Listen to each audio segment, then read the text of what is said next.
Yüzyılda bir meydana gelen afet sonrası şehrimizin yaralarını sarmaya çalışırken bakanlığın performans desteği son ana bırakılan, ayrı bir strese sebep olan uzatmalarla en fazla bir yıl sürdü. Şubat ayında, yani 100 yılın afetinden sadece bir yıl sonra nüfusa dayalı performans sistemi uygulamaya konulmuştur. Malatya ile ilgili güncel bazı bilgileri müsaadenizle paylaşmak istiyorum. Şu an itibariyle 8 adet konteyner kentte 117 bin kişi yaşamaktadır. 69.855 kişi şehri tamamen terk etmiş bulunmaktadır. Yıkılan bina sayısı 6.643. Ağır hasarlı bina sayısı 35.907 olarak belirtilmiştir. Toplam ASM sayısı Malatya'da 97 olup 66'sı kamuya ait, 31'i özel kurulmuş ASM'dir. Yani yarısı özeldir. Hala 10 ASM konteynerlarda hizmet vermektedir. Yeni tek bir ASM binası bu süreçte maalesef oluşturulamadı. İlimizde 285 aile hekimliği kadrosu bulunmakta olup 40 aile hekimi biriminin şu an itibariyle aile hekimi bulunmamaktadır. Yani yaklaşık 7 aile hekiminden biri gitmiştir. Deprem nedeniyle zorunlu göçler oldu ve hala çoğu kişinin barınacağı normal koşullar da oluşmadığı için farklı bölgelerde ikamet etmeye devam etmektedir insanlar. Bazı aile hekimlerinin deprem öncesi 44 bin civarı nüfusu varken şu an 2000'in altına inmiş bulunmaktadır. Bu durum hasta sayımız ve verimimiz açısından iyi olsa da aile hekimliğinin nüfusa bağlı ücret hesabı nedeniyle bazı aile hekimi ve hemşire arkadaşlarımız geçim sıkıntısı çeker duruma gelmiştir. Deprem nedeniyle bazı arkadaşlarımızın evi yıkıldı. Birçoğumuzun evleri hasarlı ve onarım için ekstra yüklü masraflar altına girmiş bulunmaktayız. Buna rağmen konteynerlarda bize ait olmayan görev yerlerine sırf halkımıza hizmet etmek için koşturduk. Hiçbir zaman yokuşa sürmedik.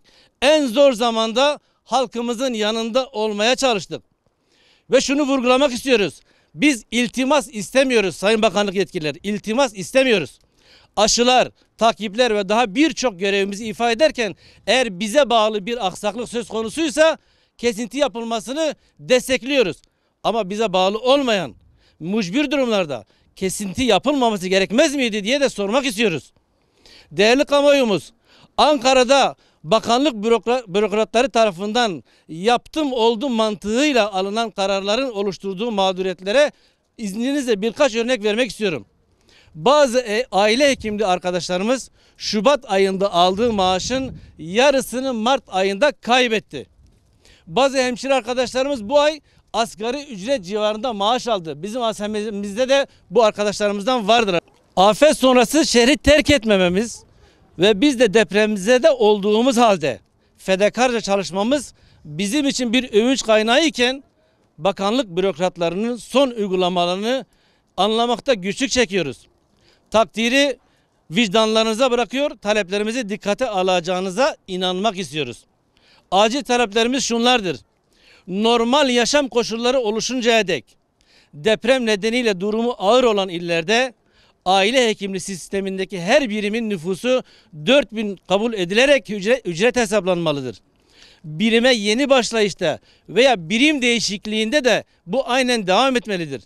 En kısa zamanda nüfus çarpan kat sayısı arttırılarak nüfusların makul seviyeye çekilmesi gerekmektedir.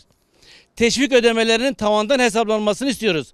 HYP taramalarının uygun bir zamana kadar ertelenmesini istiyoruz.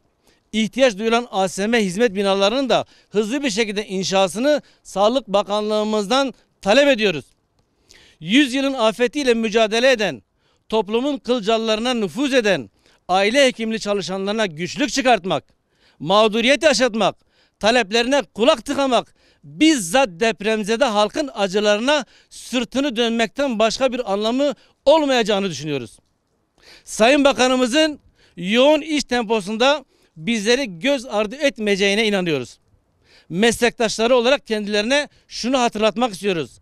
Sayın Bakanımız, gerçek dostlarınız bir yanlışlık, aksaklık gördüklerinde sizi haberdar edenlerdir.